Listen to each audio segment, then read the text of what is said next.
শেরপুরের বিখ্যাত আলোকচিত্রী নীতিশ রায়, যার অসামান্য সৃষ্টি তৃষ্ণা। আর এই তৃষ্ণা ছবির জীবন্ত দলিল ঝিনাইগাতি উপজেলার ছোট্ট গ্রাম গান্ধীগাঁওয়ের কুমুদিনী কোচ ও মেয়ে রীতা কোচ।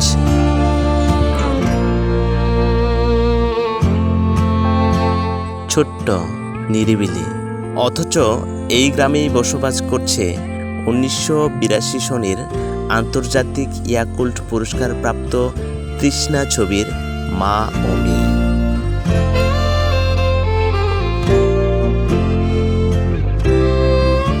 সবচেয়ে আনন্দের বিষয় হলো এই তৃষ্ণা ছবির প্রদর্শনী অনুষ্ঠান হতে যাচ্ছে আগামী 19 এপ্রিল শেরপুর শহরের কেন্দ্রীয় শহীদ মিনারে, যেখানে গান গাইবে শেরপুর শহরের জনপ্রিয় ব্যান্ড ভাবের তরী।